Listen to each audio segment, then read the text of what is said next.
के पूर्व प्रधानमंत्री नहीं थे, वो एक बहुत बड़े स्वतंत्रता संग्राम सेनानी भी थे। कम लोग जानते हैं कि साथ चौधरी चरण सिंह के साथ आदरणीय माता जी भी जेल रही थी स्वतंत्रता संग्राम की लड़ाई में। उनका अपमान किया गया। हम स्वाभिमान की लड़ाई लड़ेंगे और हमें कोई दिक्कत नहीं होगी। मलिक साहब, ये तो पूरे उत्तर प्रदेश में जिन मुद्दों की आपने बात की, इस पूरे उत्तर प्रदेश में इन मुद्दों के तहत पूरी पार्टी लड़ेगी। कोई स्पेसिफिक मुजफ्फरनगर का ऐसा कोई मुद्दा हो जिसके आधार पर आप चाहते हैं कि जनता आपको वोट दे? देखिए, मुजफ्फरनगर में जो अहंकार और भ्रष्टाचार की लड़ाई लड़ी है, वो लड़ाई बढ़ाने का काम हम करेंगे। मुजफ्फरनगर में करप्शन सरकारी कामों में चरम सीमा पर है।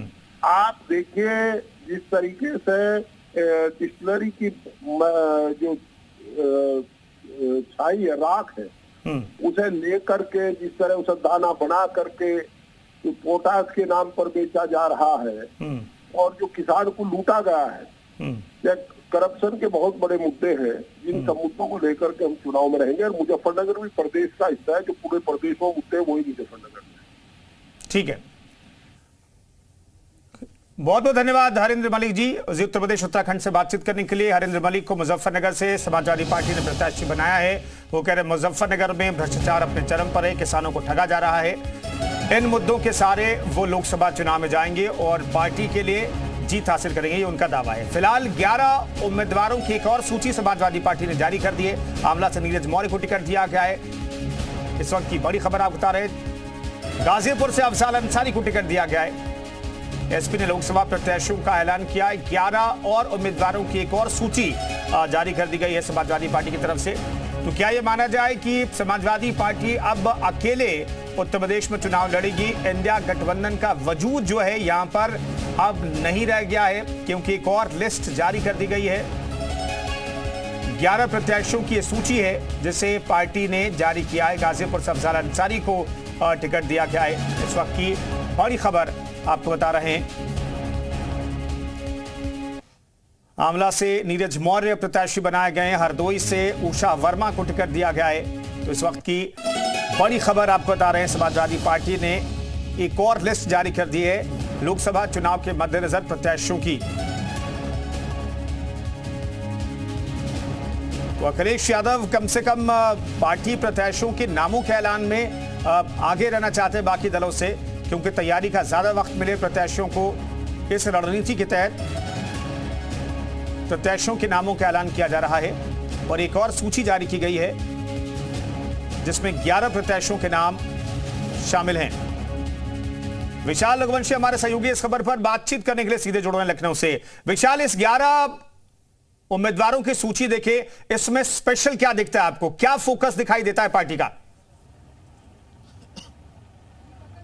देखिए, एक चीज़ तो बिल्कुल साफ है कि पश्चिम से लेकर पूर्वांचल तक सीटों को लेकर समाजवादी पार्टी ने जो है सीधे तौर पर जो है संदेश दे दिया है कि अब वो कांग्रेस के साथ गठबंधन में नहीं जा रही है। मतलब साफ है कि अगर आप देखिए तो जो सीटें जो दी गई हैं, चाहे आप हरदोई देख लीजिए, चाहे आप गाजीपुर देख लीजिए, चाहे आप जो है मुजफ्फरनगर देख लीजिए, तमाम जगहों पर जो है जो प्रत्याशी घोषित किए गए हैं, उसमें एक चीज़ बिल्कुल साफ है कि अब कांग्रेस के साथ गठबंधन को लेकर जो स्थितियाँ हैं वो बिल्कुल भी अब जो है स्थिति साफ नहीं है। मतलब अब गठबंधन नामुमकिन के बराबर है, क्योंकि आज न्याय यात्रा में अखिलेश यादव को शामिल होना था, लेकिन उससे पहले आप देखिए अखिलेश यादव ने एक बयान दिया कि वो न्याय यात्रा पे नहीं जाएंगे, सीटों को लेकर सहमति नहीं पाई। और आज ही जब न्याय यात्रा अमेठी पहुंच गई है और लखनऊ भी आने वाली है, तो ऐसे में उससे पहले जो उम्मीदवार है उनके नाम घोषित कर दिया। और सबसे चौंकाने वाला जो नाम है वो है अफजाल अंसारी का। हालांकि कयास जरूर लगाए जा रहे थे, लेकिन अफजाल अंसारी जिसकी वजह से पार्टी में विवाद हुआ था, आपको याद होगा जब मुलायम सिंह यादव और अखिलेश यादव के बीच में जब विवाद हुआ था, तब अफजाल अंसारी और मुख्तार अंसारी को लेकर ही विवाद हुआ था। और अब अफजाल अंसारी को टिकट दे दिया गया। मतलब साफ है कि अब देखिए ये समीकरण बिल्कुल साफ तौर पर दिखाई पड़ा। अभी हमने UP deputy CM Keshav Prasad Maurya से बात की, तो उन्होंने भी इस बात को कहा कि केवल माफियावाद पे जो है फोकस करती है समाजवादी पार्टी, परिवारवाद पे फोकस करती है, और अब उनका जो गठबंधन है वो पूरी तरह से टूटता हुआ नजर आ रहा है। जी बिल्कुल, तो अफजाल अंसारी को टिकट देना भी अपने आप में बड़ा रिस्क है। जो आरोप समाजवादी पार्टी पर बीजेपी मढ़ती रही है, उन आरोपों को कैसे जवाब देगी समाजवादी पार्टी, अपने आप में बड़ा सवाल है।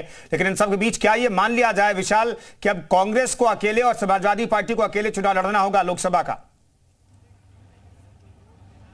देखिए बिल्कुल अब निश्चित तौर पे ये कह सकते हैं कि कांग्रेस को जो है अब अकेले चुनाव लड़ना पड़ेगा, या तो हो सकता है कांग्रेस छोटे छोटे दलों से जो गठबंधन कर ले, लेकिन सपा ने बहुत बिल्कुल साफ कर लिया है कि वो इकला चलो के राह पर जो है वो अब दिखाई पड़ेगी, क्योंकि जिस तरह से यात्रा निकाली जा रही है और उस यात्रा में सपा का किसी भी नेता का ना पहुंचना ये बिल्कुल संदेश दे रहा है कि अखिलेश यादव नहीं जा सकते थे तो शिवपाल को भेज सकते थे, शिवपाल यादव जा सकते थे या कोई और नेता जा सकता था प्रतिनिधि के तौर पर, लेकिन किसी भी तरह से कोई नहीं थे। कौशल किशोर जी हैं हमारे साथ, केंद्रीय मंत्री हैं, उनसे सीधे बात कर लेते हैं। कौशल जी, अभी सपा ने टिकट फाइनल किया, अफजाल अंसारी को परिवारवाद के बाद माफिया इस तरह की सब चीजें का आरोप लग रहा है।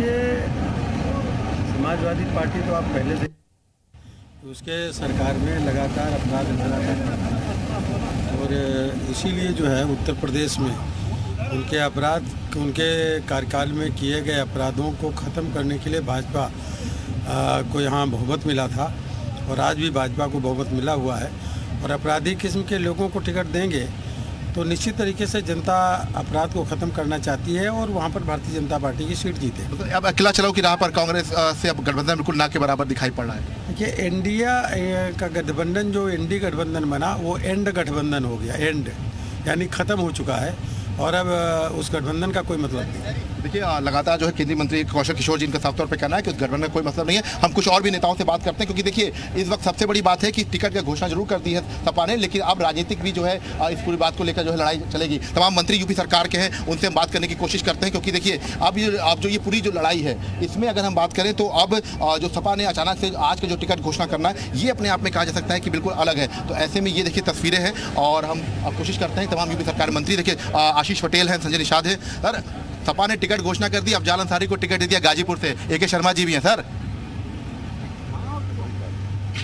बताइए सर गाजीपुर से सर ए.के. शर्मा सर देखिए ए.के. शर्मा जी है से आते हैं, टिकट दे दिया अफजाल अंसारी। हम लोग 80 की 80 सीटें जीतेंगे, इसमें कोई भ्रम नहीं है। कांग्रेस से रास्ते बिल्कुल अलग दिखाई पड़ रहे हैं, क्योंकि कोई बात ही ये जो इंडिया गठबंधन है ये खत्म हो चुका है, कुछ बचा नहीं है। संजय निषाद जी हैं सर, अफजाल अंसारी को टिकट दे रही है सपा और इसके साथ साथ जो है अब अगर देखा जाए तो जो है गठबंधन को लेकर रास्ते खत्म हो गए कांग्रेस और सपा के। किसी को भी टिकट दे दें जीत एनडीए की होगी और सपा कुछ है नहीं, गठबंधन कुछ नहीं है। देखिए गठबंधन कुछ नहीं, कुछ और भी मंत्री हैं। उषा जी हमारे साथ हरदोई से प्रत्याशी हैं, समाजवादी पार्टी ने उन्हें टिकट दिया, वो हमारे साथ फोन लाइन पे मौजूद हैं। उषा जी स्वागत है आपको, बधाई आपको, समाजवादी पार्टी ने टिकट दिया है।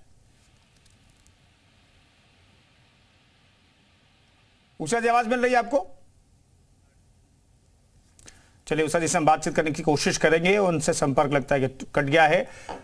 तो आज समाजवादी पार्टी ने 11 प्रत्याशियों की एक और सूची जारी कर दी है। गाजीपुर से अफजाल अंसारी को समाजवादी पार्टी ने टिकट थमाया है। मुख्तार अंसारी के भाई हैं, 5 बार विधायक, 2 बार सांसद रहे। इस बार एक मामले में उनकी सांसदी गई थी, लेकिन सुप्रीम कोर्ट से उनकी सांसदी बहाल हुई, वहां से राहत मिली, लेकिन अब समाजवादी पार्टी ने उन्हें टिकट दे दिया है।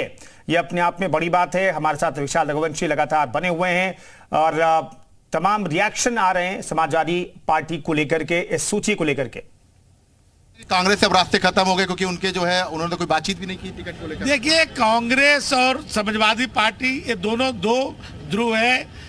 कांग्रेस के खिलाफ में ही समाजवादी पार्टी की उत्पत्ति हुई, ये उसी के गोद में खेल रहे हैं, तो ये वैचारिक कभी एक हो ही नहीं सकते।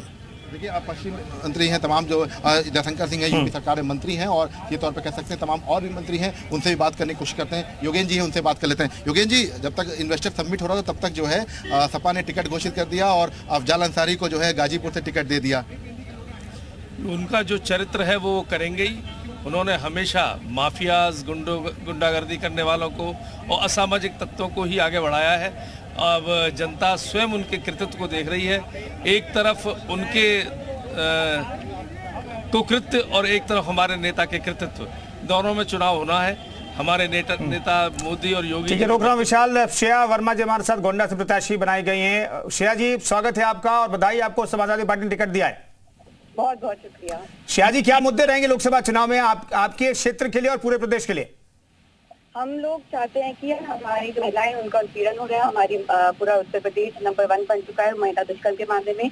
हम इस पर काम करेंगे। हम बेरोजगारी पर काम करेंगे। जो हमारे युवा परीक्षा देते हैं उनकी परीक्षा पेपर लीक हो जाता है, उनकी बेरोजगारी का मुद्दा उठाएंगे और हम देश में विकास आगे बढ़ाने का काम करेंगे। श्रेया जी, हरदोई को लेकर के आपके संसदीय क्षेत्र को लेकर के कोई स्पेसिफिक कोई मुद्दा है जिसे आप हाईलाइट करना चाहेंगे, जिसके आधार पर आप चाहेंगे कि वहां की जनता आपको वोट दे? हेलो, मैं कह रहा हूं आप जिस लोकसभा क्षेत्र से आती हैं, जहां आपके लिए टिकट दिया गया, उस लोकसभा क्षेत्र में कोई स्पेसिफिक मुद्दा है क्या आपके लिए? जी, हम लोग विकास कार्यों को जो बाबूजी के टाइम हुआ था उनको आगे बढ़ाने का काम करेंगे। हमने देखा वहाँ पे काफी महिलाओं के लिए शौचालय नहीं बने, उन पर काम करेंगे। सड़कों पर काम करेंगे, वहाँ के विश्वविद्यालयों पर काम करेंगे जी। सॉरी, और कॉलेज। शुक्रिया आप श्रेया जी इस खबर पर बातचीत करने के लिए।